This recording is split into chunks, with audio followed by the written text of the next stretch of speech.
మన రాష్ట్రంలోనా లేకపోతే ఇతర రాష్ట్రాల్లో కూడా పెంచుతున్నారా మేడం? అన్ని రాష్ట్రాల్లో పెంచారా లేకపోతే మన రాష్ట్రంలోనే పెంచుతున్నారా? పెట్రోల్ మరి సెంట్రల్ గవర్నమెంట్ కదా మేడం. నూనె గాని కూరగాయలు గాని పెట్రోల్ గాని అన్ని సెంట్రల్ గవర్నమెంట్ కదా పెంచుతుంది. అది అన్ని స్టేట్లోనే కదా, మన స్టేట్ లో కాదు కదా.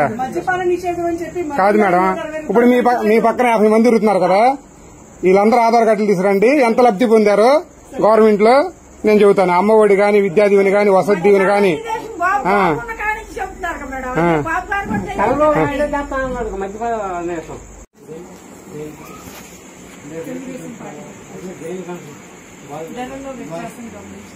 మన రాష్ట్రంలోనా లేకపోతే ఇతర రాష్ట్రాల్లో కూడా పెంచుతున్నారా మేడం? అన్ని రాష్ట్రాల్లో పెంచారా లేకపోతే మన రాష్ట్రంలోనే పెంచుతున్నారా? పెట్రోల్ మరి సెంట్రల్ గవర్నమెంట్ కదా మేడం.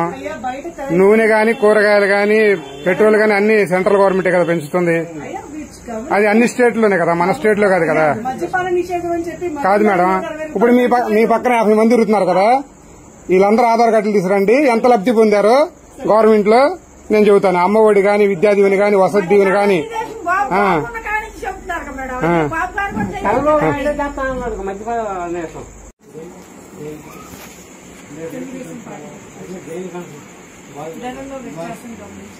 మన రాష్ట్రంలోనా లేకపోతే ఇతర రాష్ట్రాల్లో కూడా పెంచుతున్నారా మేడం? అన్ని రాష్ట్రాల్లో పెంచారా లేకపోతే మన రాష్ట్రంలోనే పెంచుతున్నారా? పెట్రోల్ మరి సెంట్రల్ గవర్నమెంట్ కదా మేడం. నూనె గాని కూరగాయలు గాని పెట్రోల్ గాని అన్ని సెంట్రల్ గవర్నమెంట్ కదా పెంచుతుంది. అది అన్ని స్టేట్లోనే కదా, మన స్టేట్ లో కాదు కదా. కాదు మేడం, ఇప్పుడు మీ పక్కన 50 మంది తిరుగుతున్నారు కదా, వీళ్ళందరూ ఆధార్ కార్డులు తీసుకురండి. ఎంత లబ్ధి పొందారో గవర్నమెంట్ లో నేను చెబుతాను. అమ్మఒడి గాని, విద్యా దీవెని గాని, వసతి దీవెని గాని.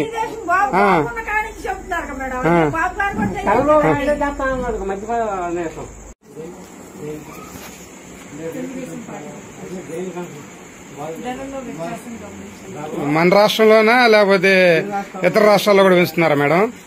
అన్ని రాష్ట్రాల్లో పెంచారా లేకపోతే మన రాష్ట్రంలోనే పెంచుతున్నారా? పెట్రోల్ మరి సెంట్రల్ గవర్నమెంట్ కదా మేడం. నూనె గాని కూరగాయలు గాని పెట్రోల్ గాని అన్ని సెంట్రల్ గవర్నమెంట్ కదా పెంచుతుంది. అది అన్ని స్టేట్లోనే కదా, మన స్టేట్ లో కాదు కదా. కాదు మేడం, ఇప్పుడు మీ పక్కన 50 మంది తిరుగుతున్నారు కదా, వీళ్ళందరూ ఆధార్ కార్డులు తీసుకురండి. ఎంత లబ్ధి పొందారో గవర్నమెంట్ లో నేను చెబుతాను. అమ్మఒడి గాని, విద్యా దీవెని గాని, వసతి దీవెని గాని.